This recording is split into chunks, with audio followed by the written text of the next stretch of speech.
Hello दोस्तों, आप सभी का स्टडी विद कॉन्सेप्ट चैनल पर बहुत बहुत स्वागत है। और साथ ही स्वागत है हमारी इस महासीरीज में, जिसके अंतर्गत आपकी तैयारी को संपूर्ण करने के लिए और हम उसमें सहायता करें ताकि आपकी तैयारी अच्छी हो और आप 2023 में आने वाले एग्जाम में अच्छे से पास हो। तो इसी महासीरीज के अंतर्गत हमारे द्वारा एक पॉलिटी और एक इकोनॉमी हॉलिस्टिक वे में चल रही थी, जिसमें हम पॉलिटी पे काफ़ी हद तक कर चुके हैं, इकोनॉमी के अंतर्गत भी हम काफ़ी हद तक कर चुके हैं।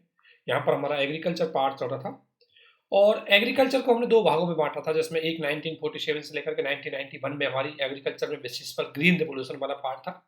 इसके बाद जब 2001 में हमने नई आर्थिक नीति अपनाई, उसके बाद क्या चैलेंजेस थी, क्या चीज़ें थी, उनको हमने देखा। इसको हमने दोनों आधारों पर देखा। एक पॉइंट होता है हमारा हमेशा दोस्तों एग्रीकल्चर की, अगर मैं बात करूँ तो एग्रीकल्चर का अगर बात करें तो एग्रीकल्चर का मतलब ये है कि भाई खेती है वो आपकी फायदेमंद हो। तो खेती अगर आपकी फायदेमंद हो या खेती है वो विकास का सौदा बने, वो फायदे का सौदा बने, तो उसके लिए दो चीज है। हमने एक देखा आगत लागत।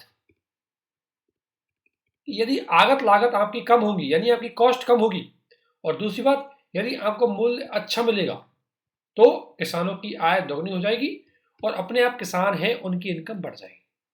उनकी लागत कम करो, तो लागत कम करने के लिए हमने आपको बताया कि कृषि जो इनपुट है हमारे एग्रीकल्चर इनपुट, जिसमें हम खाद, बीज, उर्वरक, रसायन, कीटनाशक, सिंचाई, ये सारी चीजें हमने डिस्कशन कर लिया कि क्या समस्याएं थी और समस्याओं का समाधान सरकार के क्या क्या प्रयास किए गए और क्या क्या करने चाहिए थे, वो चीजें हमने अब तक देख ली। लेकिन कृषि के अंतर्गत केवल यही स्टेज नहीं, कृषि का एक मार्केटिंग प्रणाली भी होती है। और कृषि मार्केटिंग की मतलब यह है कि उत्पादक से उपभोक्ता तक अगर किसी वस्तु को पहुंचाना है तो उस दौरान आने वाले स्ट्रक्चर क्या कहलाएंगे, कृषि मार्केटिंग कहलाएंगे। और कृषि विपणन में ध्यान रखना, कृषि विपणन में परिवहन, भंडारण, ठीक है, परिवहन, भंडारण और बाजार, ये तीन चीज आ रही है। तो यदि हम किसानों की आय को दोगुनी करना चाहते हैं और कृषि को हम प्रॉफिट का बिजनेस बनाना चाहते हैं, तो हम आगत में सुधार करने से ही काम नहीं चलेगा, हमें उसके निर्गत पॉइंट पे भी काम करना होगा, हमें उसके मार्केटिंग पॉइंट पे या कृषि विपणन पॉइंट पे भी काम करना होगा, ताकि जो किसानों ने उत्पादन किया है वो उनको अच्छे मूल्य पर बेचे और उनको अच्छा मूल्य प्राप्त हो। उसी व्यवस्था को बोलते हैं हम कृषि मार्केटिंग या कृषि विपणन। तो कृषि विपणन वह प्रणाली है जिसमें कृषि से उत्पादित वस्तुओं को उपभोक्ता तक पहुंचाने वाली जो फेज है वो कृषि मार्केटिंग कहलाती है, जिसके अंदर कृषि का भंडारण, उसका परिवहन और उसका बाजार या उसका फूड प्रोसेसिंग, ये तीनों चीजें उसमें आता है। किसमें? कृषि मार्केटिंग में आई। तो आज हम कृषि मार्केटिंग को देखेंगे कि कृषि मार्केटिंग का क्या महत्व है, कृषि मार्केटिंग का अर्थ क्या है और कृषि मार्केटिंग में क्या चुनौतियां हैं और सरकार के क्या प्रयास है। तो कृषि मार्केटिंग की अगर मैं बात करूं, ये हमारा टॉपिक है एग्रीकल्चर मार्केटिंग। एग्रीकल्चर मार्केटिंग की अगर मैं एक नजर में देखें, सबसे पहले आपको समझना है कि एग्रीकल्चर मार्केटिंग में ये क्या है, इसका अर्थ क्या है, वो देखना है सबसे पहले। तो बेसिकली इसका अर्थ यह है सामान्य भाषा में उत्पादक से उपभोक्ता तक कृषि उत्पादकों को शामिल करने वाली सभी गतिविधियां, चाहे वो परिवहन है, चाहे वो भंडारण है और चाहे वो बाजार है जहां बिक्री होती है, इन समस्त परिस्थितियों को हम क्या बोलते हैं, कृषि मार्केटिंग कहते हैं। इसलिए कृषि मार्केटिंग के अंतर्गत मुख्य रूप से तीन विधियों के आधार पर इसकी मार्केटिंग करने की व्यवस्था की गई है। एक है पारंपरिक मार्केटिंग सिस्टम। पारंपरिक मार्केटिंग सिस्टम में क्या है कि किसान द्वारा बिक्री से शुरू होती थी और ग्रामीण बाजारों से लेकर टर्मिनल बाजार तक कई बिचौलिए जैसे होते थे कि इसमें क्या होता था पहले कि किसान है, किसान अपने खेत से उत्पादन करेगा, उत्पादन करने के बाद किसान के पास भंडारण करने की क्षमता होती नहीं, वो वहां के लोकल किसी व्यापारी को बेच देगा, लोकल व्यापारी को बेच देगा, लोकल व्यापारी फिर बड़े शहर में आकर के उसको बड़े व्यापारी को बेच देगा, बड़े व्यापारी से फिर वो किसी कंपनी के पास जाएगा और कंपनी फिर उससे उपभोक्ता के पास बेचेगी। इस तरीके से इतने बिचौलिया इसमें आते थे।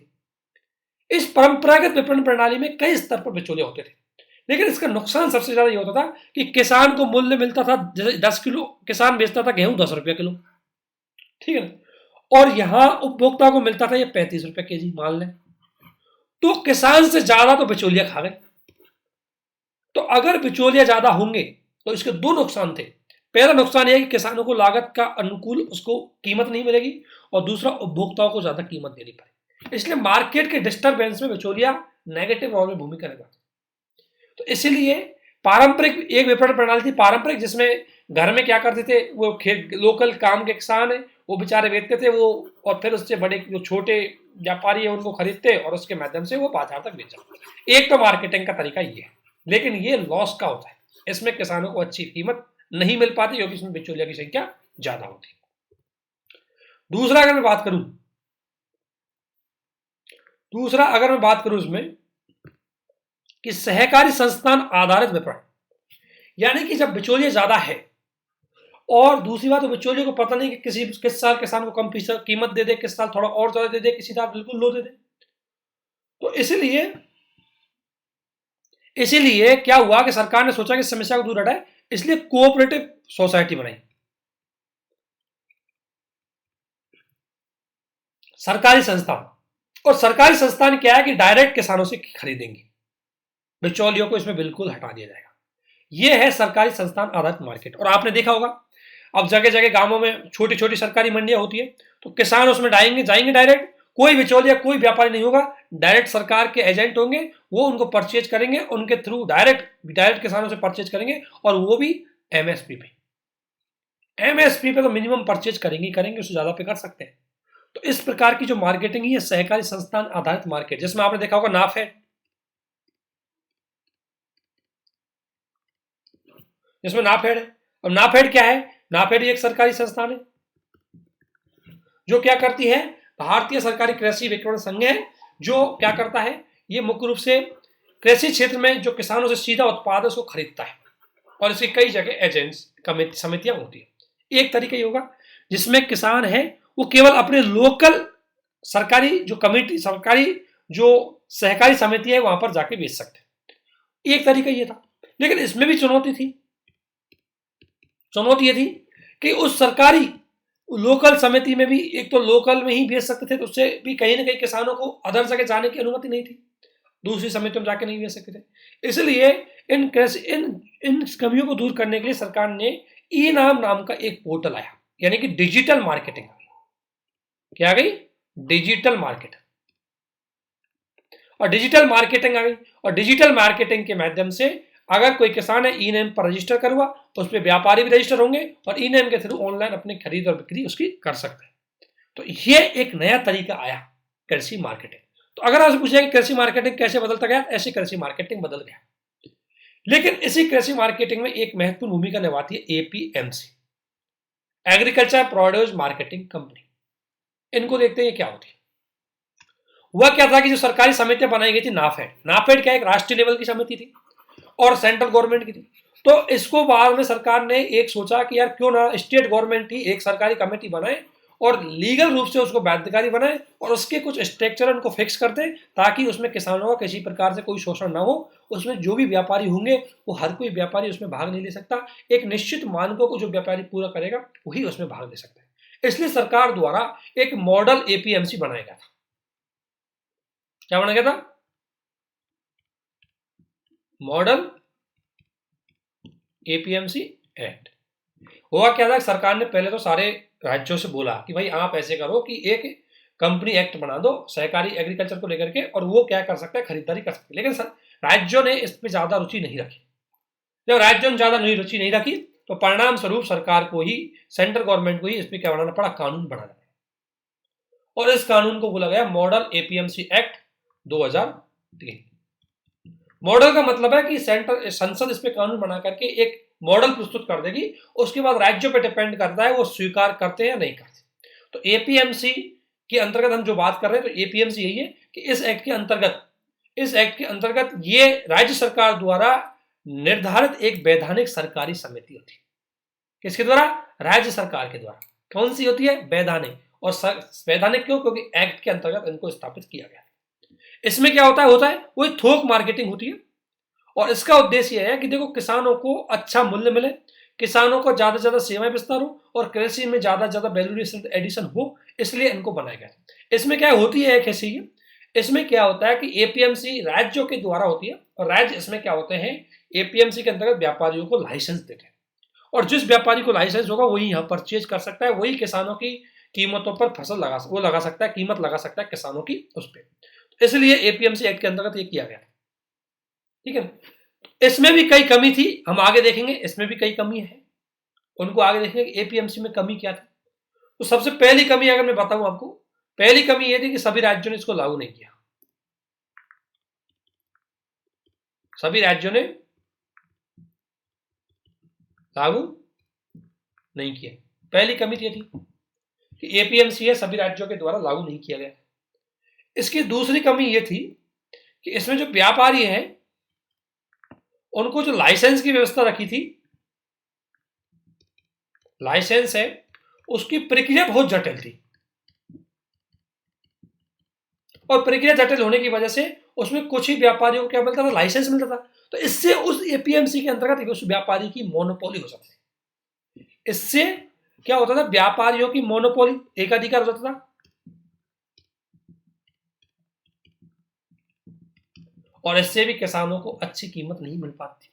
इसके अलावा यह था कि जो राज्य की एपीएमसी है उसी राज्य में उसी क्षेत्र का व्यक्ति उसमें केवल बेच सकता है, अदर जगह नहीं जा सकता।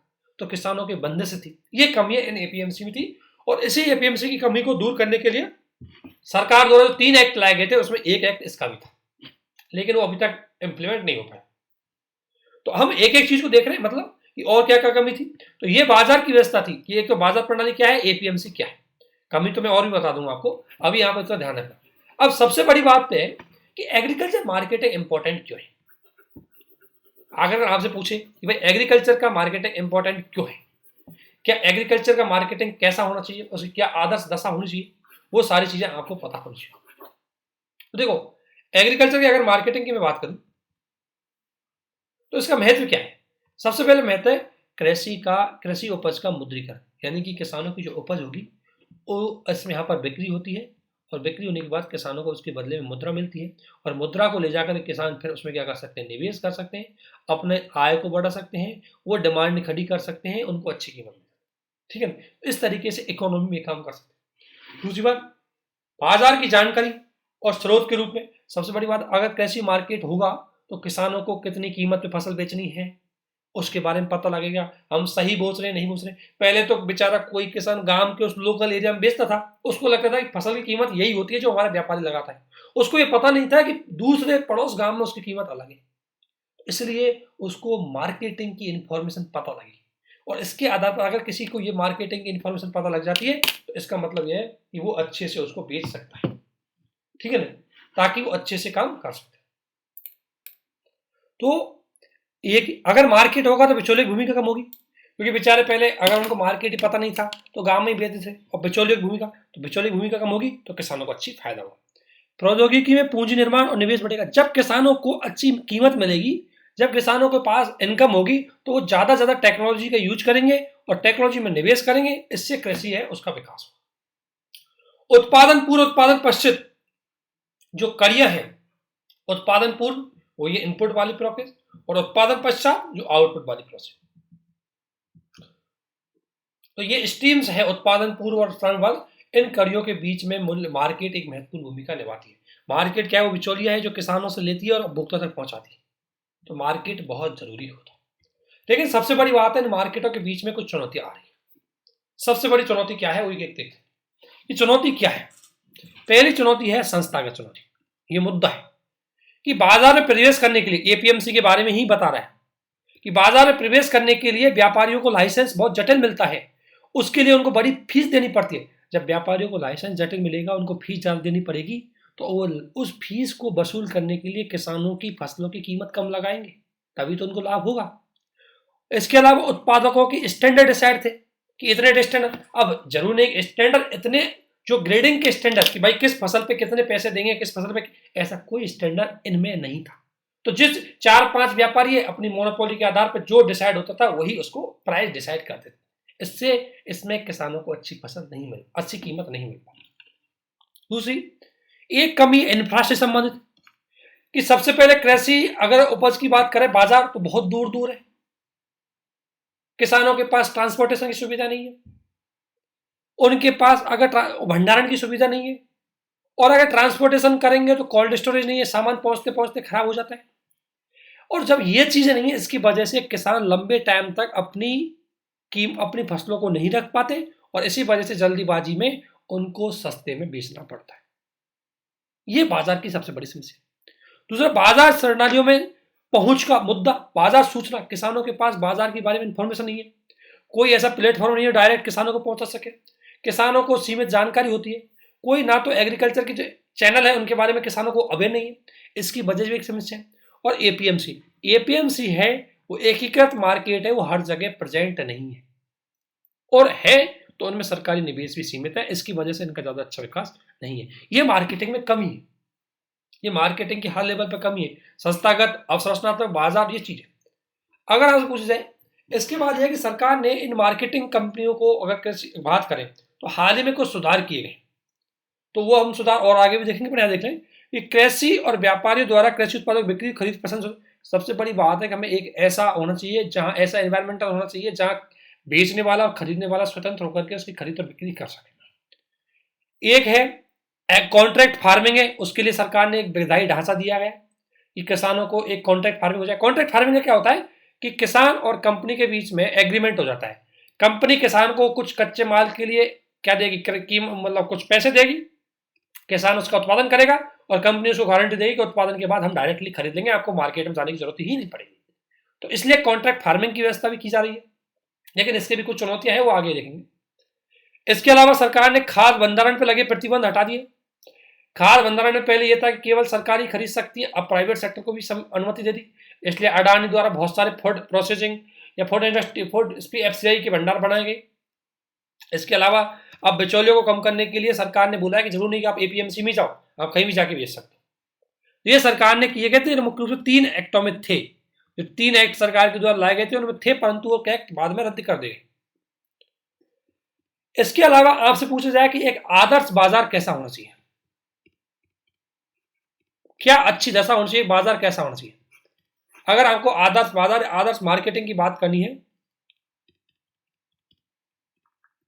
तो कैसा होना चाहिए, तो इसके लिए सबसे पहली कंडीशन ये है कि देखो, किसानों तक सूचना, किसानों को सूचना अच्छी होनी चाहिए, किसानों तक सूचनाओं की पहुंच, बाजार सूचना की पहुंच,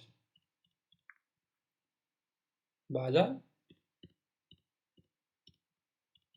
सूचना की पहुंच, किसानों तक बाजार की जो सूचना है उनकी पहुंच होनी चाहिए, वो एक बाजार की अच्छी स्थिति हो। दूसरा, किसानों के पास भंडारण सुविधा हो, तभी उसको ये अच्छे टाइम वो उसको स्टोर कर सकते हैं और जरूरत पड़ने पर ही उसको बेच पाए, यानी कि ये उनकी क्या बढ़ाएगी, उनकी क्षमता बढ़ाएगी। ठीक है। इसके अलावा बिचौलियों की कमी, बाजार में जितने ज्यादा बिचौलिए कम होंगे उतना ही बाजार अच्छा रहेगा। ठीक है ना। उचित कीमत,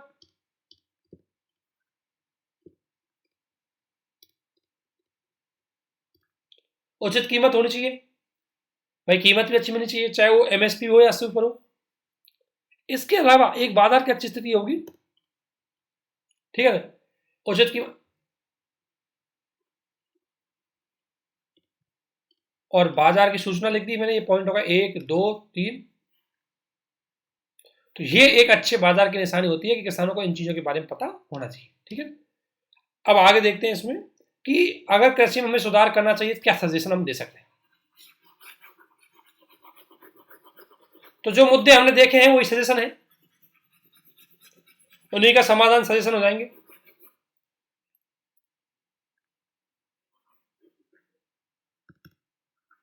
जैसे अगर मैं बात करूं, सबसे पहला काम करना है एपीएमसी में सुधार। एपीएमसी के सुधार के लिए एक स्वतंत्र रेगुलेटिंग अथॉरिटी नियुक्ति हो, सरकार का ज्यादा हस्तक्षेप नहीं होना चाहिए, और जो भी लाइसेंस प्रोसीजर उसको थोड़ा इजी बनाए ताकि मार्केट में एपीएमसी में ज्यादा व्यापारी हो, और व्यापारी जितने ज्यादा होंगे उसी मात्रा में क्या होगा कि किसानों के भाई खरीदार ज्यादा होंगे तो किसानों को अच्छी कीमत मिल जाएगी। निजी सेक्टर को भी इसमें भागीदार दिया जाए, ठीक है ना, ताकि वो एकीकृत रेफ्रिजरेशन सिस्टम लाए, बहुत अच्छे से इंफ्रा को डेवलप कर सकें, बहुत अच्छे से कोल्ड स्टोरेज उसको डेवलप कर सकें। इसके अलावा तृतीय पक्ष मूल्यांकन, यानी कि ई नेम जैसे प्लेटफॉर्म है उनको बढ़ावा दिया जाए। ई नेम क्या है, डिजिटल प्लेटफॉर्म होगा और उसमें कोई बिचौले नहीं होगा। दूसरा, मार्केटिंग में निवेश करना होगा, इंफ्रा को लेकर के सरकार के द्वारा निवेश करना होगा। इसके लिए सरकार को लॉन्ग टर्म पॉलिसी लानी पड़ेगी जिसके अंतर्गत कृषि विकास के संबंध में जुड़ी हुई सभी अवसर, जैसे कृषि से जुड़ी हुई, चाहे ट्रांसपोर्टेशन है, चाहे हम कह सकते हैं चाहे भंडारण सुविधाएं हैं, इनमें ज़्यादा से ज़्यादा निवेश करना होगा। और इस निवेश के लिए सरकार अपने पास अवेलेबल फंड का नहीं बल्कि प्राइवेट सेक्टर को भी इसमें शामिल करना होगा। कृषि उत्पादों पर अधिकतर जो कमीशन है उसको कम किया जाए और इसके अलावा ग्रेडिंग सिस्टम है वो डेवलप किया जाए। ये बेसिकली कृषि के अंतर्गत है। और सबसे बड़ी बात है आयात निर्यात को बढ़ावा दिया जाए। क्यों हमारे घरेलू मार्केट तक ही सीमित रहे, हम इसको निर्यातक के रूप में भी ज्यादा बढ़ाया जाए, तब जाकर किसानों को कृषि मार्केटिंग अच्छा होगा। तो ये ओवरऑल हमने कृषि मार्केटिंग को एक ब्रीफ में आपको समझा कि क्या कृषि मार्केटिंग होती है, क्या चुनौतियां होती है, क्या समाधान होती है, ये करेंगे। अब हम आगे चलते हैं आगे। तो कृषि मार्केटिंग में ही देखो ये कृषि वैल्यू होगी। कृषि में मूल्य की बात करें हम तो 3 प्रकार के मूल्य होते हैं। एक होता है न्यूनतम एमएसपी जिसे बोलते हैं मिनिमम सपोर्ट प्राइस, एक होता है भंडारण मूल्य जिसे बोलते हैं प्रोक्यूरमेंट प्राइस, और एक होता है निर्गत मूल्य जिससे बोलते हैं इश्यू प्राइस। इन तीनों को समझते हैं क्या क्या। सबसे पहले आता है मुद्दा एमएसपी का। एमएसपी क्या होती है? एमएसपी सरकार द्वारा किसी फसल की निर्धारित न्यूनतम कीमत होती है, न्यूनतम आश्वासन कीमत होती है कि भाई सरकार मिनिमम इतने में तो उसको खरीदेगी और इससे ज्यादा भी उसको खरीद सकती है। तो अब क्वेश्चन मान लिया जाता है कि न्यूनतम प्राइस डिसाइड क्यों करते हैं? दोस्तों न्यूनतम प्राइस इसलिए डिसाइड करते हैं जैसे किसी फसल की अगर न्यूनतम प्राइस डिसाइड हो जाती है तो किसानों को एक आश्वासन हो जाता है कि कोई नहीं खरीदेगा तो सरकार कम से कम इतने में तो खरीदेगी, इसलिए उस फसल का उत्पादन किसान ज्यादा करते हैं। तो किसानों के उत्पादन को बढ़ाने तथा उनको उचित मूल्य उपलब्ध करवाने के लिए ही न्यूनतम सपोर्ट प्राइस का, मिनिमम सपोर्ट प्राइस का कॉन्सेप्ट लाया गया। ठीक है ना। तो 1967 66 भारत क्रांति के दौरान ही इसको शुरू किया गया था, जिसके मतलब ये था कि भाई भारत क्रांति में किसान ज्यादा से ज्यादा उत्पादन करे इसलिए उसको एक सपोर्ट मिले, इसलिए एक मिनिमम सपोर्ट प्राइस उसको डिसाइड होनी चाहिए। और गेहूं पर सर्वप्रथम एमएसपी डिसाइड की गई थी। वर्तमान लगभग 25 फसलों पर एमएसपी दी जाती है, ध्यान रखना सभी फसलों पर एमएसपी नहीं दी जाती, और यही एमएसपी की एक आलोचना भी होती है, वो हम आगे देखेंगे। एमएसपी की बात करें तो भारत सरकार के द्वारा रबी और खरीफ की फसल कैसे डिसाइड होती है? रबी एवं खरीफ की जो मौसम की जो फसल है वो फसल बोने से पूर्व ही, ध्यान रखना। जैसे मान लें भाई अब बात करें कि जुलाई और जून, जुलाई अगस्त में हमको पता है खरीफ की फसल होने पा रही है, तो खरीफ की फसल की सरकार पहले से ही एमएसपी डिसाइड कर देती है। सरकार पहले से ही एमएसपी डिसाइड कर देती है क्योंकि देखो सरकार मार्केट के आधार पर डिसाइड करती है और सरकार पहले से डिसाइड करके ये बता देना चाहती है कि भाई भविष्य में उत्पादन कम हो या ज्यादा हो, मिनिमम इतना रहेगा। अगर ज्यादा उत्पादन होगा तो घटेगा नहीं और कम उत्पादन होगा तो बढ़ेगा नहीं, इसलिए एक आश्वासन के रूप में मिनिमम पहले से ही डिसाइड हो जाता है। तो ध्यान रखना जो भी फसल का मौसम आता है उसके उत्पादन बोने से पूर्व ही इसको डिसाइड किया जाता है सरकार के द्वारा, और यह वह मूल्य होता है जिस पर सरकार किसानों से फसल खरीदने या उसको बाजार में उपलब्ध करवाने की इच्छा भी करती है। इसका निर्धारण कैसे होता है? सबसे बड़ा ये क्वेश्चन भी रहता है कि जो कृषि एमएसपी है उसका डिसाइड कैसे होता है।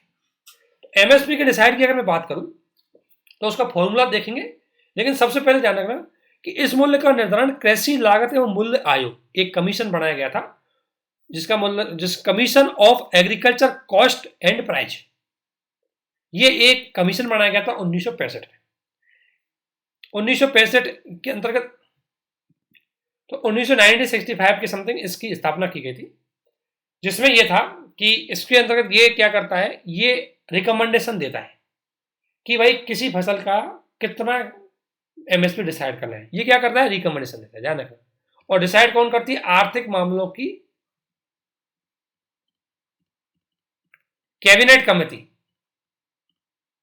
वो फाइनल डिसाइड करती है एमएसपी का।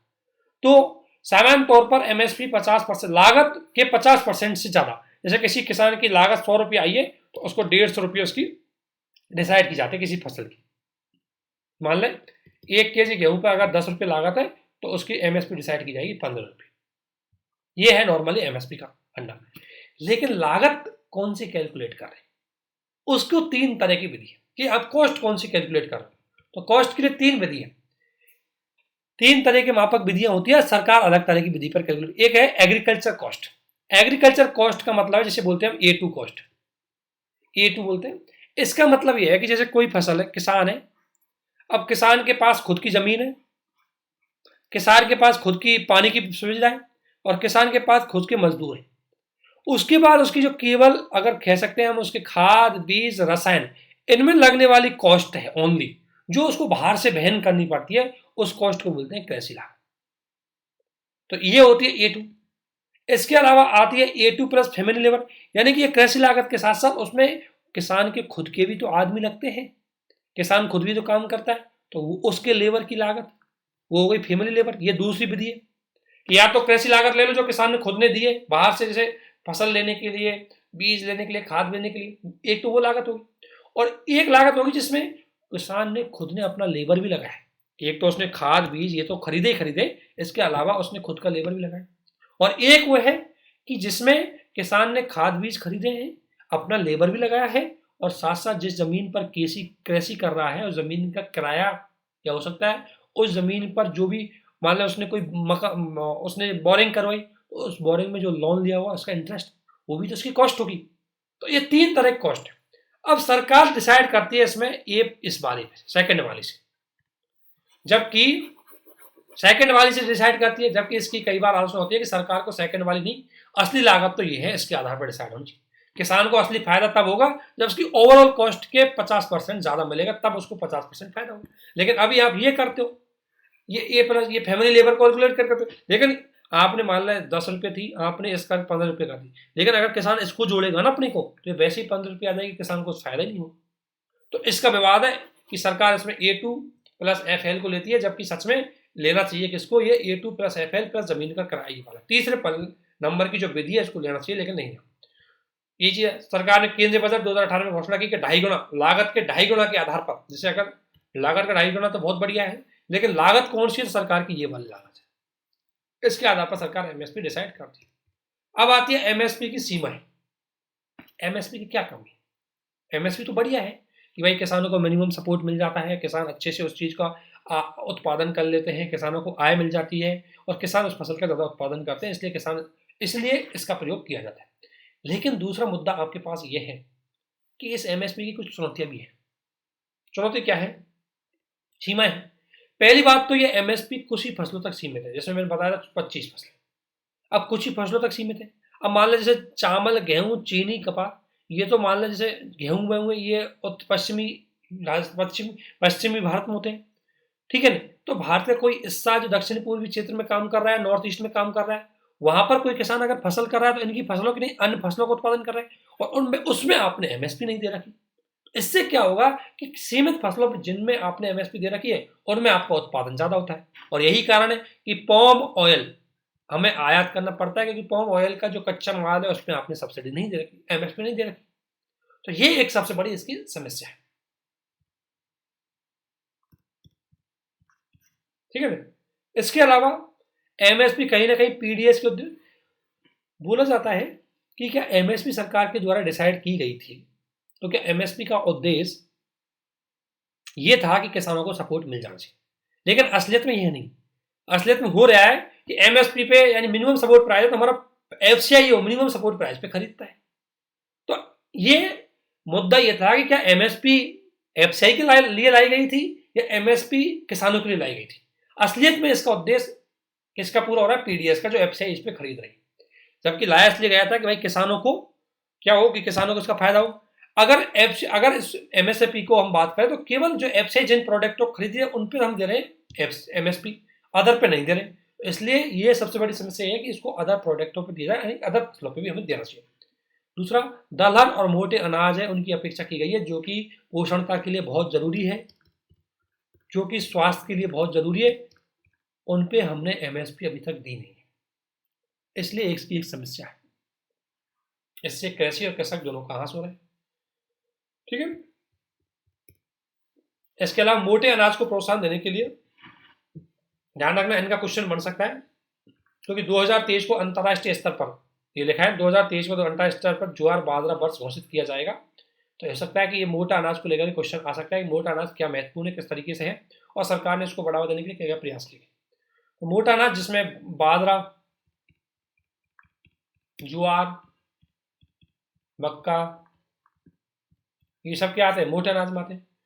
तो मोटा अनाज के अंतर्गत सरकार अब मोटे अनाज के प्रति लोगों को उत्पादन करने के लिए सरकार ने कई इनिशिएटिव लिए, जिसमें 2018 में सरकार ने ज्वार बाजरा वर्ष घोषित किया गया था।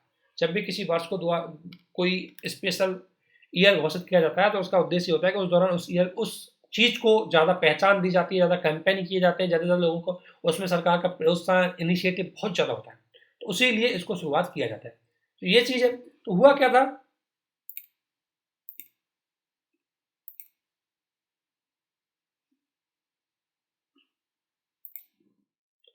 तो उसकी वजह से किसानों को मतलब ज्यादा हो, इसलिए 2018 को ज्वार बाजरा वर्ष मनाया गया, ताकि इसके प्रति ज्यादा से ज्यादा लोकप्रियता हो, ज्यादा से ज्यादा उस पर बढ़ावा दिया जाए, सरकार ज्यादा प्रोत्साहन दे।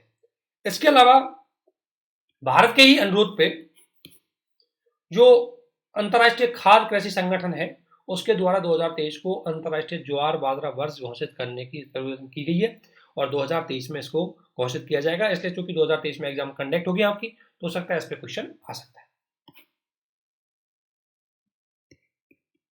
इसके अलावा दलहन को प्रोत्साहन देने के लिए सरकार ने क्या किया, दलहन को प्रोत्साहन देने के लिए सरकार ने दलहन की बाजार जोखिमों को कम करने के लिए एक सरकार स्कीम लेकर आई, पीएम अन्नदाता आय संरक्षण स्कीम, जिसे पीएम आशा भी बोलते हैं। इस स्कीम की शुरुआत की गई थी।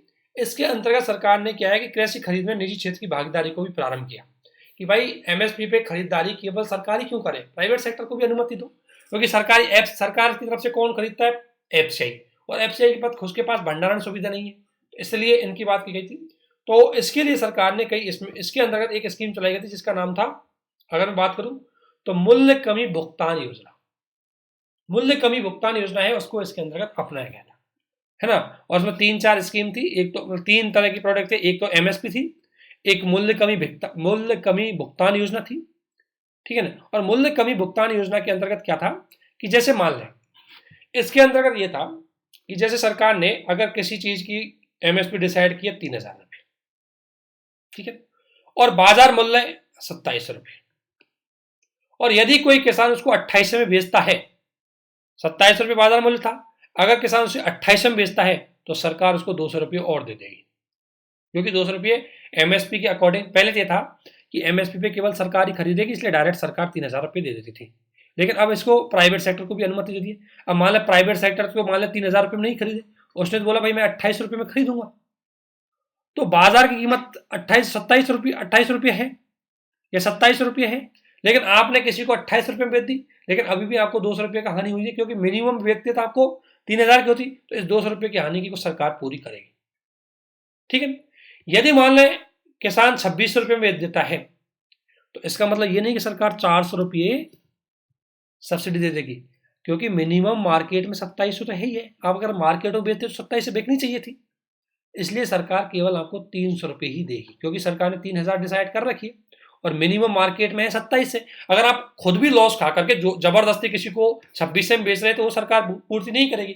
सरकार कहेगी भाई बाजार में जब 27 बिक रहा है तो मैं 27 तक ही आपकी पूर्ति कर सकता हूँ, आप उसको चाहे 500 बेचो चाहे 400 बेचो, मुझे उससे कोई फर्क नहीं पड़ता।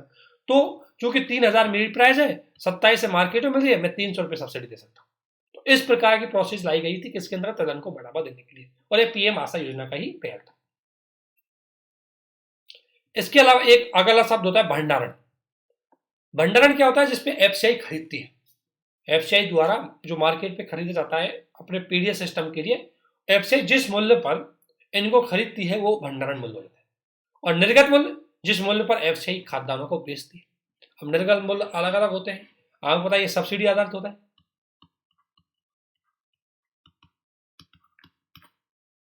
जिसमें आपको पता है कि जो हमारी इन स्कीमों के अंतर्गत आने वाले जो आदमी है, जैसे उसको 2 रुपये 1 रुपये केजी दिया जाता है, जो बीपीएल में आ रहा है उसके लिए, तो इसलिए निर्गत मूल्य अलग अलग हो सकते हैं, ठीक है ना, ये चीज आपको ध्यान रखनी है। इसके अलावा आइए एक बाजार हस्तक्षेप योजना, ये भी मार्केटिंग को लेकर के, प्राइस को लेकर के सरकार द्वारा इसको लाया गया था, इसको समझो, क्योंकि ये सारे क्वेश्चन आते हैं, वन लाइनर भी आते हैं, प्री के लिए भी आते हैं, और साथ में आपको मेंस में क्वेश्चन बनते हैं कि सरकार ने मार्केटिंग के लिए सरकार ने क्या क्या इनिशिएटिव लिए गए, तो आप इनको बता सकते हैं। अब अगला हम देखेंगे बाजार हस्तक्षेप योजना। देखो हुआ क्या था बाजार हस्तक्षेप में, राज्य सरकार के अनुरोध पर केंद्र सरकार तुरंत नष्ट होने, हो क्या रहा था, जैसे कुछ फसल है जो तुरंत नष्ट हो जाती है, जैसे विशेष का सब्जी, जिसमें आपने सुना टमाटर, आलू, प्याज, ऐसी चीजें ज्यादा दिन तक नहीं चलती, अब ये तुरंत नष्ट हो जाती है। अब इससे क्या होता है कि जैसे कई बार क्या होता है कि जैसे आलू किसानों ने उत्पादन किया और नष्ट हो गया, किसानों को अच्छी कीमत नहीं मिली, तो फिर अगली बार किसान उस आलू का उत्पादन नहीं करते, तो मार्केट में आलू की कमी हो जाती है, इसकी वजह से आलू की कीमत बढ़ जाती है। आपने देखा होगा कई बार आलू प्याज बहुत महंगे हो जाते हैं। तो इस समस्या से बचने के लिए सरकार ने, कई राज्यों ने सरकार सेंट्रल गवर्नमेंट से एक अनुरोध किया कि भाई ऐसी स्थिति में कि कई बार ज्यादा उत्पादन होने की वजह से वो पूरे बिक नहीं पाते, सड़ जाते, फेंक जाते, किसानों को लाभ नहीं होता, इसलिए किसान अगली बार उनका उत्पादन नहीं करते। तो इस समस्या से बचने के लिए सेंट्रल गवर्नमेंट के द्वारा एक बाजार हस्तक्षेप योजना लाई गई थी। और बाजार हस्तक्षेप योजना के अंतर्गत सरकार ने क्या किया कि जिन फसलों को जो ज्यादा उत्पादन होता था उनको खुद खरीद के अपने पास रख लेती थी स्टोरेज भंडारों में, और जैसे उनकी कमी पड़ती थी खुद उनमें से निकाल के बेच देती थी। इसके दो फायदे थे, एक तो किसानों को अच्छी कीमत मिल जाती थी और एक उपभोक्ताओं को ज्यादा कीमत नहीं देनी पड़ती थी। इसलिए सरकार ने बाजार हस्तक्षेप योजना को लेके आई कि उत्पादन यदि मांग से ज्यादा हो जाए तो उनका स्टोर कर लो, और यदि मांग ज्यादा हो जाए तो उनको बाहर मार्केट बेच दो, ताकि मार्केट में भी उनकी कीमत बनी रहे। ये स्कीम थी किसकी, विशेषकर तुरंत नष्ट होने वाली फसलों पर सरकार लेके आई थी। इसी प्रकार की एक योजना मूल्य समर्थित योजना थी, जिसके अंतर्गत नाफेड के द्वारा तिलहन, दलहन, कपास, इन 3-4 फसलों के भंडारण के लिए नाफेड द्वारा ही मूल्य समर्थित योजना लेके आए थे। ये तो केवल तुरंत नष्ट होने वाली फसलों के लिए थी। कौन सी, बाजार हस्तक्षेप योजना। और ये किसके लिए थी, ये तिलहन, दलहन और कपास के लिए थी। तो नाफेड लेके आया था मूल्य समर्थित योजना। तो ये थोड़ा थोड़ा पॉइंट याद रखना, वन लाइनर क्वेश्चन आ जाते हैं और सरकार के प्रयास से पूछे जाते हैं, इसलिए आपसे क्वेश्चन पूछ लिया जाता है। ठीक है, तो ये हो गई एक तो चीज। अगला आता है हमारा, अब अगला है, क्योंकि जब हम बात कर रहे हैं कि मार्केटिंग की बात करें तो पीडीएफ भी मार्केटिंग का ही भाग है, पीडीएस, तो इसलिए वितरण प्रणाली भी है वो मार्केटिंग का भाग, इसलिए इसी के साथ इसको पढ़ते हैं।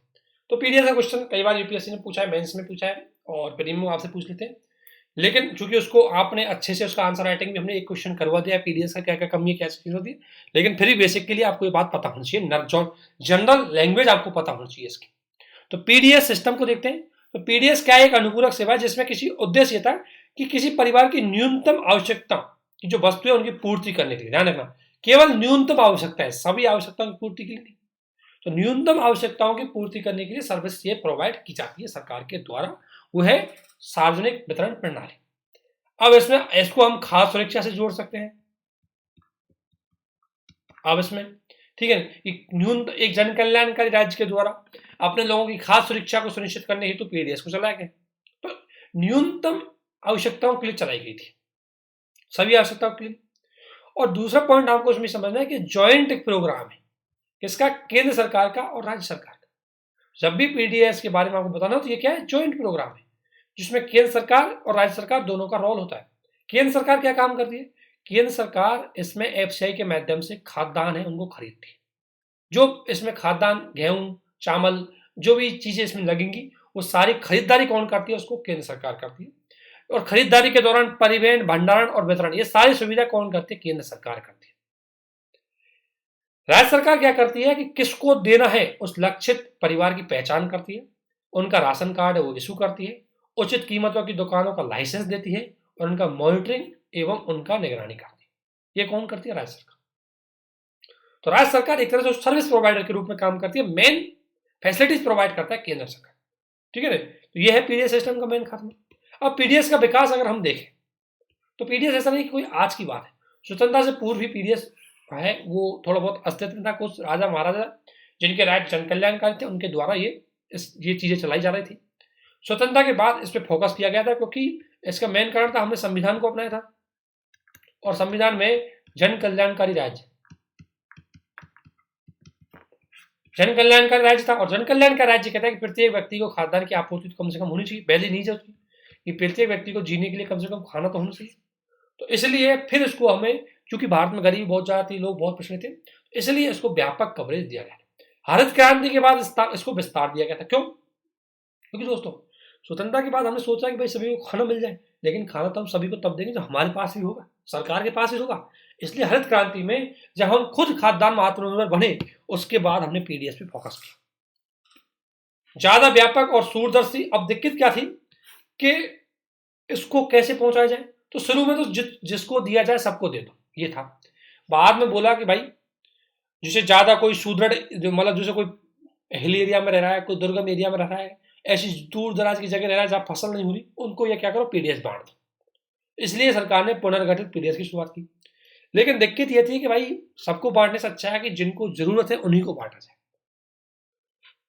इसलिए सरकार द्वारा टारगेटेड पीडीएस को चलाया गया था, जिसमें पीडीएस की सार्वभौमिक प्रकृति उसको समाप्त कर दिया, गरीबों को ज्यादा ध्यान दिया गया था कि हमें सार्वभौमिक के स्थान पर गरीबों पर ध्यान दिया जाना चाहिए, कि जिनको जरूरत है उन्हीं को ध्यान देना चाहिए।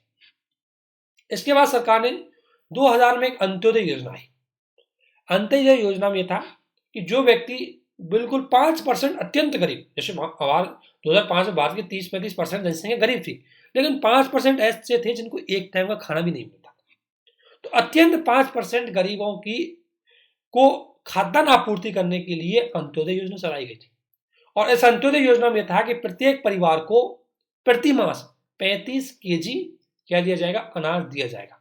और 35 केजी अनाज में सामान्य तो उस परिवार का एक टाइम का खाना या थोड़ा बहुत खाने पूर्ति हो सकती थी। ये था 2000 के अंतर्गत। इसके बाद सरकार लेके आई थी राष्ट्रीय खाद्य सुरक्षा एक्ट। ध्यान रखना, मैं ये बता रहा हूँ कैसे भारत में पीडीएस सिस्टम का डेवलपमेंट। इसके बाद सरकार द्वारा राष्ट्रीय खाद्य सुरक्षा एक्ट 2003 लाया गया था कांग्रेस सरकार के टाइम। अब एक खाद्य सुरक्षा एक्ट है, इसके बारे में थोड़ा सा देखें। खाद्य सुरक्षा एक्ट के अंतर्गत पहली बार खाद्यान्न को कानूनी अधिकार का दर्जा मिला।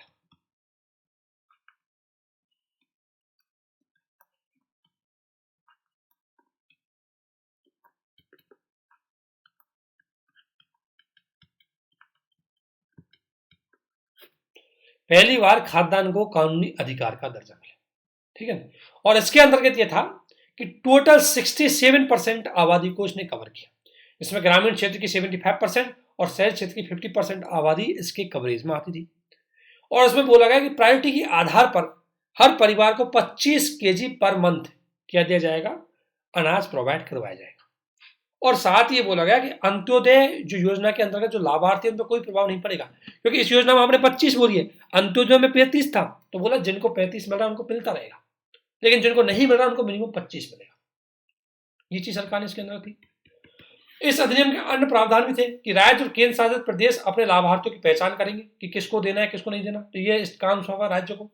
गर्भवती जो महिलाएं हैं उनके पोषण स्तर की व्यवस्था भी इसमें की गई थी कि पोषण की व्यवस्था की जाए, इसलिए राष्ट्रीय खाद्य सुरक्षा अधिनियम पोषण की समस्या को निपटान करने में एक महत्वपूर्ण कड़ी है। परिवार में वयस्क महिला के नाम पर क्या होगा, राशन कार्ड। इसमें पहली बार महिला सशक्तिकरण को नाम दिया कि महिला के नाम पर आपने राशन कार्ड इशू किया। अब तक जो पुरुषों के नाम पे होता था, जो पैट्रियार्की सोसाइटी हमारी चल रही थी, इसमें पहली बार महिलाओं के नाम पर राशन कार्ड की व्यवस्था की गई थी। इसके अलावा इसी योजना में, ये क्वेश्चन यूपीएससी ने पूछा था, मातृ लाभ योजना के अंतर्गत 6,000 रुपये व्यवस्था करना। इसमें मातृ लाभ योजना के अंतर्गत 6,000 रुपये उस महिलाओं को जो प्रेग्नेंट महिला है उनको 6,000 रुपये की व्यवस्था की गई है, ताकि उनके पोषण से संबंधित और बच्चे के लिए कुछ चीजें प्रोवाइड हो जाए, क्योंकि एक गरीब महिला के लिए 6,000 रुपये बहुत होते हैं। इसके अलावा बोला गया कि राज्य जब 6,000 रुपये एक्स्ट्रा देंगे तो राज्यों का जो भी एक्स्ट्रा खर्चा आएगा वो केंद्र सरकार देगी। राज्यों को अनावश्यक कोई, क्योंकि कई राज्य से कतराते थे कि यार अनावश्यक हम पे खर्चा बढ़ेगा, कैसे करेंगे, हम तो पहले ही घाटे में जा रहे हैं, हमारे पास इनकम का रिसोर्सेज नहीं है। तो केंद्र सरकार ने बोली आप इसको इम्प्लीमेंट करो, फंड हम देंगे, ठीक है। इसके अलावा इसमें एक शिकायत निवारण प्रणाली की व्यवस्था की गई थी, ताकि कोई भी व्यक्ति अगर शिकायत करता है तो उसका निपटान भी कैसे हो। और अनाज उपलब्ध नहीं होने पर खाद्य सुरक्षा भत्ता, अगर मान लें कभी कभी भंडारण के अंतर्गत कमी पड़ गई, अनाज नहीं प्रोवाइड करवाया, तो जितनी कीमत, जैसे किसी परिवार को 25 केजी देते हैं एक मंथ का, तो 25 केजी इंटू एमएसपी डिसाइड करके इतना गुणा करके उसको क्या दिया जाएगा, भत्ता दिया जाएगा, पैसा दिया जाएगा, ठीक है। इसके अलावा वैसे कर्मचारी अधिकारी जिन्होंने इसमें करप्शन किया गया उसके विरुद्ध पनिशेबल कार्रवाई किए जाए, पनिशमेंट रूप में कार्रवाई की जाएगी ताकि कोई करप्शन ना कर सके। तो ये था खाद्य सुरक्षा अधिनियम। नहीं, पहली बार खाद्य की जो चीज है लीगली इसको बाउंडिंग किया गया था। इसके बाद सुप्रीम कोर्ट में इस पर एक रिट लगी, एक याचिका की सुनवाई सुप्रीम कोर्ट कर रहा था। और आजकल मामलों में क्या है, सुप्रीम कोर्ट क्या था कि सुप्रीम कोर्ट ऐसा नहीं कि केवल, पहले तो क्या है कि सुप्रीम कोर्ट निर्णय देना, न्यायपालिका, क्राइम ब्राइम ऐसे मामलों में फंसा रहता था। अब सुप्रीम कोर्ट ऐसे कामों में कम, अब सुप्रीम कोर्ट वेलफेयर कामों में ज्यादा रहता है। तो सुप्रीम कोर्ट ने इस एक याचिका पर सुनवाई करते हुए एक आदेश दिया और न्यायाधीश बांधवा की अध्यक्षता में एक कमेटी की गठन की। तो बांधवा कमेटी गठन की गई थी और बांधवा कमेटी से बोला कि भाई सबसे पहले ये बताओ कि इस पीडीएस में लूपहोल्स कहाँ है, कमियां कहाँ है, उनको बताओ और फिर इनका समाधान भी बताओ। बांधवा कमेटी, ये क्वेश्चन आ सकता है, बांधवा कमेटी का संबंध किससे? तो पीडीएस सिस्टम से। तो बांधवा समिति बैठी पीडीएस सिस्टम के माध्यम से और इस समिति ने पीडीएस की निम्न कमियां बताई। पहली कमी क्षेत्रीय असमानता, यानी कि अगर मैं बात करूं आंध्र प्रदेश, कर्नाटक, तमिलनाडु और तेलंगाना, इनमें पीडीएस बहुत अच्छी लेवल पे परफॉर्मेंस कर रहा है, कोई दिक्कत नहीं। वहीं दूसरी ओर बिहार, यूपी, छत्तीसगढ़, झारखंड, इनमें अच्छा परफॉर्मेंस नहीं कर रहा, क्षेत्रीय समानता थी।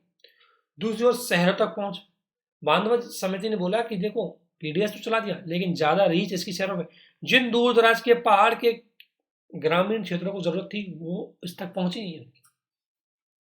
दूसरा बोगस लाभार्थी, बोगस लाभार्थियों की पहचान बोगस है, किसी का नाम लिख रहे हैं, जैसे क्या है कि एजेंट है जो इनका जो राशन की कार्डों की दुकान बैठता है वो अपने परिवार के 10 सदस्यों का नाम लिख लेगा और वहीं से अनाज उठाएगा अपने घर में रखता जाएगा। तो बहुत ज्यादा बोगस इसमें लाभार्थी थे और गरीबों को, इसकी वजह से गरीबों को बाजार मूल्य पे खरीदना पड़ रहा था। जिनका नाम उस लिस्ट में आना चाहिए था उनका नाम लिस्ट में है नहीं, जिनका नहीं आना चाहिए था उसका नाम था। इसकी वजह से भी इसमें एक समस्या थी कि वास्तविक लाभार्थियों की पहचान नहीं होती, क्योंकि किसी का नाम लिखा किसी बोगस बहुत ज्यादा होती। और सबसे बड़ी बात है व्यापक पैमाने पर करप्शन था हर लेवल पे। एफसीआई, उसमें करप्शन, एफसीआई जब पहले, सबसे पहले जहां से एफसीआई जब कैसे करप्शन था, करप्शन के स्टेट देखो, पहले खरीदेगी सरकार तो खरीदारी में करप्शन होगा। दूसरा एफसीआई उसको लेके जाएगी, एफसीआई करप्शन करेगी, सबसे ज्यादा करप्शन तो एफसीआई में होता है, ठीक है ना। उसके बाद उसको पहुंचाएगी, यहाँ एजेंट के थ्रू पहुंचाएगी, इसमें करप्शन। उसके बाद उचित कीमतों पे पहुंचाएगी, यहाँ करप्शन। इतने हर लेवल पर इतने बिचौले थे कि करप्शन की मत पूछो, करप्शन ही करप्शन था। इसकी वजह से ये प्रोजेक्ट ये पीडीएस सिस्टम ज्यादा काम कर नहीं रहा। तो फिर इससे बोला भाई आप आपने समस्या तो बता दी, तो अब इनका समाधान ही बता, ये समाधान क्या है? तो फिर उसने बोला समाधान ये है। उसी के बाद सरकार ने चेंज की नहीं थी, इन्होंने बोला समाधान ये, सबसे पहले पीडीएस है, इसमें कम से कम मानवीय हस्तक्षेप, अर्थात उसको क्या कर दिया जाए, डिजिटलाइजेशन कर दिया जाए, कंप्यूटर आधारित कर दो, मानवीय हस्तक्षेप हटा दो। कि जैसे एफसीआई भंडार कर रहा है तो वहां कैमरा लगा, पता लग जाए कैसा भंडारण कर रहा है। एफसीआई के ट्रक कहां जा रहे हैं उसमें जीपीएस लगा दो। एफसीआई किस दुकान को दे रहा है वहां कंप्यूटराइज कर दो, सब डेटा कंप्यूटराइज कर दो ताकि पता लग जाए कहां पे कितना माल गया है, कहां था। तो एक तो इसको डिजिटलाइज करने की बात की गई थी। दूसरा पूरा प्रणाली को कंप्यूटरीकरण किया जाए, वही डिजिटल प्लेटफॉर्म, वास्तविक लाभार्थियों की पहचान सुनिश्चित किया जाए। हम आगे देखेंगे, ये तो इसने सजेशन दिया, इसके बाद सरकार ने प्रयास किया, वास्तविक लाभार्थियों की पहचान की जाए। सबसे बड़ी बात है दूर दराज के क्षेत्र है उसको सुनिश्चित किया जाए, वहां ज्यादा जरूरत है। खाद्य सुरक्षा पोषणता पर ध्यान दिया जाए, केवल अनाज बांटना ही नहीं, अनाज को गुणवत्तापूर्ण तरीके से पहुंच सुनिश्चित करनी, खराब अनाज को नहीं, एक अच्छा अनाज जो गुणवत्तापूर्ण हो और उसकी पहुंच हमें सुनिश्चित करनी। इसके अलावा प्रणाली में पारदर्शिता सहित उत्तरदायित्व को बढ़ावा देना है, ठीक है, और एपीएल के प्रावधानों को समाप्त कर देना है। हमारे यहाँ अभी तक दो चीज चल रही थी, बीपीएल और एपीएल।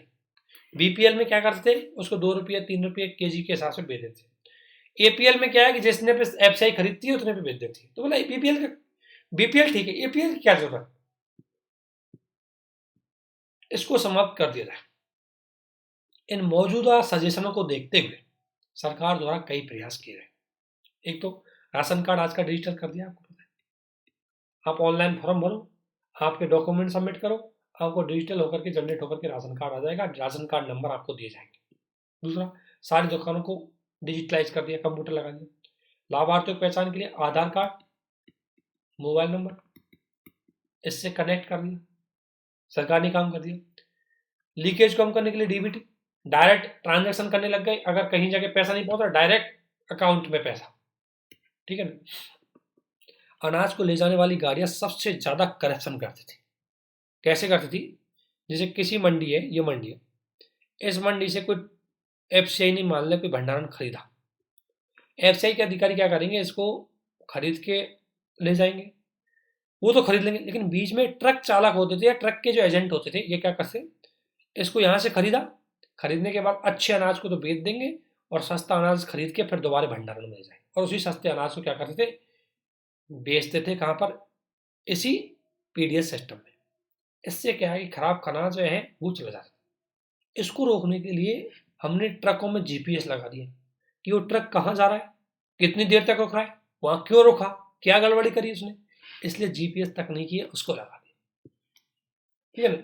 इसके बाद अनाज वितरण के लिए सरकार आजकल, पहले तो क्या होता था कि गांवों में, जैसे आपने देखा होगा, गांवों में होता क्या था कि पता नहीं चलता था कि कब अनाज आ गया खत्म हो गया।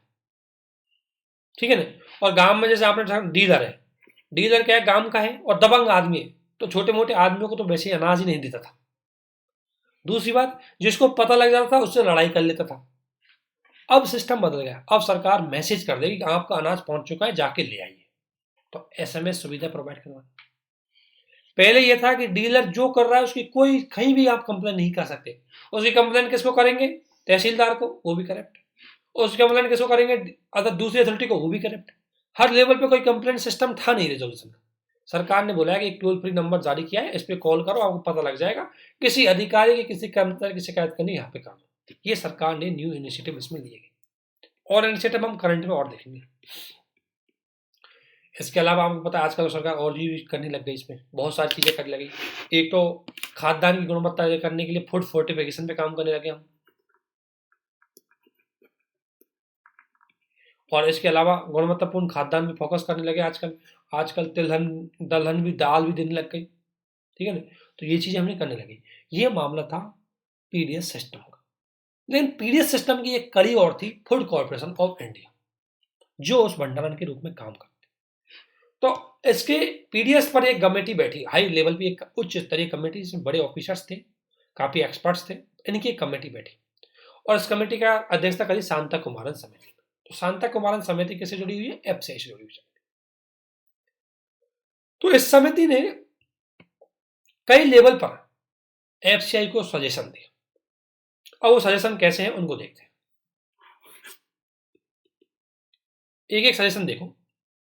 इसने पहला सजेशन तो ये दिया कि वे राज्य जिनकी अनाज भंडारण क्षमता अच्छी है और सरकारी खरीद के लिए उनके पास पर्याप्त भंडारण है, तो क्यों ना उस राज्य के भंडारण की सुविधा उस राज्य को दे दो। क्योंकि जब आपको पता है कि आपके पास भंडारण रखने के लिए जगह नहीं है, तो क्यों आप कर रहे हो, वो सुविधाएं आप उस राज्य को दे दो। मान लें आपने 28 राज्य, 29 राज्य, जितने भी राज्य हैं, उनमें से अगर आधे राज्यों को उनके भंडारण सुविधा उन्हीं को कर दिया, तो आप अदर भंडारण को कर सकते हो अच्छे से, इससे आपका भंडारण खराब नहीं हो। और ऐसा माना जाता है भारत का प्रति वर्ष लगभग 67 मिलियन टन अनाज है वो खराब होता है, किसकी वजह से, भंडारण की वजह से। ये एक डेटा किसी रिपोर्ट में देखा था मैंने, तो वहां से मुझे याद है, बहुत सारा डेटा हमारा भंडारण खराब होता है इसकी वजह से। दूसरा, एक सजेशन अच्छा लगा, जैसे भाई पंजाब, छत्तीसगढ़, हिमाचल प्रदेश, इनके पास भंडारण सुविधा है, तो इनसे बोलो आप ही खरीदो और आप ही करो। एफसीआई ये मामला, क्योंकि एफसीआई की इतनी क्षमता नहीं है।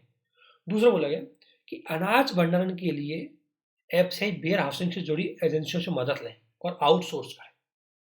यानी कि अनाज भंडारण बनाने के लिए पहले भंडारण बनाओ, वेयर हाउस बनाओ, और वेयर हाउस के साथ साथ कुछ हम क्या करो, वेयर हाउस प्राइवेट सेक्टर के भी रखो, उनमें भंडारण सुविधा कर दो। ठीक है ये। और इसके अलावा नेगोशिएबल रिसीप्ट सिस्टम को अपनाया जाए। नेगोशिएबल रिसीप्ट सिस्टम क्या है, जिसके अंदर किसान अपनी फसल को पंजीकृत, वेयर सब क्या होता था कि जब वेयर हाउसिंग सिस्टम की आई है, वेयर हाउसिंग सिस्टम मतलब कि जैसे मान लें मेरे पास मान लें बढ़िया बिल्डिंग बनी हुई है, जिसमें मैंने एसी वगैरह लगा रखी है, कोल्ड स्टोरेज लगा रखा है, और मैंने वो भंडारण खोला है, और मेरा उद्देश्य है कि मैं इसको किराए पे दे दूं। तो मान लें मैं किसी जगह खोला और किसान वहां आसपास के 10-20-50 किसान हैं, उनके पास बहुत सारी फसल है, लेकिन उनके पास भंडारण सुविधा नहीं है, तो वो मुझे किराए पे मेरे पास क्या रख सकते हैं, भंडारण रख सकते हैं। लेकिन मुझे भंडारण के लिए पहले क्या लेना पड़ता है, लाइसेंस लेना पड़ता है, उसे बोलते हैं पंजीकृत वेयर हाउस। तो जो भी पंजीकृत वेयर हाउस है, वह किसान गया, उसने जमा करवा दिया अपना भंडारण, किसान गया जमा करवा दिया, और किसान को एक रसीद दे दी, और रसीद पे जैसे मान लें किसी किसान ने 10 क्विंटल जमा करवाया माल, और उसको एमएसपी के आधार पर उस रसीद से लिख दिया कि इसकी टोटल मेरे पास रखी हुई कीमत है वो मान लो 25,000 है, तो ये रसीद किसान को दे दी। इसको बोलते हैं नेगोशियल रिसीप्ट। ये रसीद जब किसानों को दी और आधार कार्ड के साथ ये रसीद अटैच थी, तो किसान इस रसीद के माध्यम से, इस रसीद को देकर के बैंक के पास जा करके उस रसीद पे टोटल कीमत का 50% वो लोन ले सकते थे, गिरवी रख के। वो सुविधा होती थी नेगोशियल रिसीप्ट सिस्टम, उसको इंप्लीमेंट किया जाए। अगला, एमएसपी के अंतर्गत अनाज खरीद की गुणवत्ता का पालन किया जाए। जब आप कीमत खरीद रहे हो अनाज को, तो उसमें थोड़ा बहुत गुणवत्तापूर्ण होना चाहिए, थोड़ा पोषण युक्त होना चाहिए। इसलिए सरकार ने बोला कि दलहन और तिलहन इनको भी इसमें शामिल किया जाए। इसके अलावा पारदर्शिता को बनाने के लिए और डीबी लीकेज को कम करने के लिए इसने बोला शांतिकौर डीबीटी दे दो।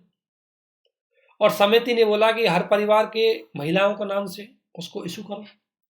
और ये बोला गया सबसे बड़ी समस्या है कि भाई क्या भारत की 67% जनसंख्या गरीब है? जब 67% जनसंख्या गरीब ही नहीं है तो क्यों 67% को आप पे संभालते तो 10 आदमी नहीं है, आप 67 को संभालने चले गए। इसलिए कम रखो, 40% तक करो इसको, ताकि 40% आदमियों को तो अच्छी तरीके से आप फूड सप्लाई कर सके। इसलिए इसने बोला कि 67 से घटाकर किसी 40% करें। इसके अलावा बोला कि भंडारण कार्य समाप्त होने के तुरंत बाद लाभार्थियों को 6 महीने। ऐसे क्या होता है, कई बार अब आप हर महीने ट्रक जाता है भंडारण में डाल के आता है, फिर हर महीने ट्रक जाता है भंडारण डाल के आता है, वो ट्रक इतनी बार घूमता है एक साल में कि उसकी कॉस्ट बहुत हो जाती है। और बार बार कोई किसान बेचारा, मान लें कोई किसान है, मतलब कोई गरीब आदमी है, वो भंडारण उसका 5 किलोमीटर दूर उसकी डीलर की दुकान है, उसके पास व्हीकल नहीं है, वो हर महीने चक्कर लगा रहा है, पैदल हर महीने चक्कर लगा रहा है। इसलिए बोला गया कि क्यों ना एक साथ उसको 6 महीने का दे दिया जाए। इससे 2 फायदे होंगे, अगर 6 महीने का दे दिए जाएंगे तो उसके भी चक्कर नहीं लगाने पड़ेंगे, और दूसरा एफसीआई के पास जो भंडारण है वो एक साथ ही खाली हो जाएगा। एफसीआई अगले 6 महीने के लिए दोबारा खरीदारी कर सकती है, तो इसलिए इसको 6 महीने में एक साथ ही राशन की दुकानों तक पहुंचा देना चाहिए। दूसरा, एफसीआई को भी अपना ढांचा तैयार करना चाहिए और पुनर्भंडारण पे फोकस करना चाहिए, अपने स्टोरेज बढ़ाना चाहिए, उनको रिस्ट्रिक्शन। आपने देखा होगा बहुत जगह एफसीआई के भंडारण देखे होंगे, स्टोरेज आपने, उनमें पानी टपक रहा है, बिल्डिंग टूट रही है, ठीक है ना, उसमें गेहूं रखे हुए जो सड़ रहे हैं, इन चीजों।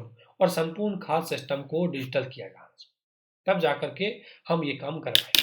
तो इस तरीके से दोस्तों आपने एफसीआई पढ़ा, पीडीएस पढ़ा, आपने मार्केटिंग पढ़ा। ये 3 टॉपिक जो एग्रीकल्चर के लिए पढ़े हैं, बेसिक इंपॉर्टेंट और प्री के लिए बहुत जरूरी है। बहुत सारे क्वेश्चन इसे कॉन्सेप्ट से जुड़ते हुए आएंगे, और अगर इनके कॉन्सेप्ट को समझा है तो बहुत सारे फैक्टों का आंसर भी आप कॉमन सेंस से लगा पाएंगे, और वह आपके आंसर को काफी हद तक सही करवा देंगे।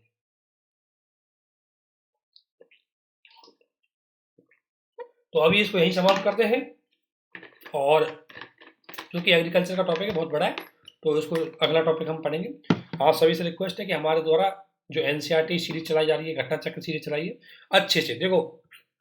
हम करना क्या है, प्री मेंस। प्री में आपको ध्यान रखना, प्री पे फोकस करना है, टेस्ट देना है विजन का वीकली, तो उसको हम सॉल्यूशन करवाएंगे अभी। और एक काम करना है आपको, सबसे बड़ी बात है, और इसके अलावा घटना चक्र उनको देखो, एनसीईआरटी उनको देखो, कॉन्सेप्ट को समझो, सबसे बड़ी बात है। और सारी चीज़ें हम करवाने की हमारे लेवल पे कोशिश करेंगे, लेकिन आप सभी से रिक्वेस्ट है कि आप भी अपनी ओर से पूरा प्रयास करें, और 2023 में आपको रिजल्ट मिलना चाहिए, उस आधार पर करें। किसी प्रकार कोई डाउट है तो उसको आप पूछें। आप ज़्यादा से ज़्यादा हमारे चैनल को शेयर करें, सब्सक्राइब करें, जाकि ज़्यादा से ज़्यादा लोगों तक इसकी पहुँच हो और ज़्यादा से ज़्यादा लोगों को इसको फायदा मिले। और आप सभी से इसी प्रकार की उम्मीद है, ताकि आप बेहतर तरीके से करें और उसका फायदा उठें। जैसा कि अभी कई जगह हमने देखा है, एक क्वेश्चन का आंसर राइटिंग जरूर करो, शॉर्ट नोट्स बनाना, प्री को किस तरीके से पढ़ना है, इस सबकी इन्फॉर्मेशन आपको दे दी गई है, वीडियो आपको बता दिए गए, उन वीडियो को देखें, एक एक वीडियो को समझें, और जिसमें क्वेश्चन में डाउट है उसका स्क्रीनशॉट आप जरूर करें। आंसर राइटिंग में एटलीस्ट एक क्वेश्चन जरूर लिखो, ठीक है ना। जिन लोगों को सीसेट में शू आ रहा है वो सीसेट वाली वीडियो जरूर देखें, सीसेट के टॉपिक को देख करके उसकी प्रैक्टिस करें, 2-3 3 क्वेश्चन करें, ताकि सीसेट, क्योंकि सीसेट को किसी भी स्थिति में आपको हल्के में नहीं लेना है। अगर सीसेट हल्के में ले लिया तो मामला गड़बड़ा जाए। इसलिए आप सभी से रिक्वेस्ट है, इन चीज़ों को आप अनुपालन करें, ज़्यादा से ज़्यादा अच्छे से तैयारी, सिंसियर होकर तैयारी करें, तभी जाकर के रिजल्ट मिलेगा। अदरवाइज टाइम निकल जाएगा, कुछ बचेगा नहीं है, बाद में पछताने को कुछ नहीं मिलेगा। इसी के साथ हम इसको समाप्त करते हैं। हमारी शुभकामनाएं आपके साथ है। आप सभी को हमारे साथ बने रहने के लिए बहुत बहुत धन्यवाद, बहुत बहुत शुक्रिया, थैंक यू।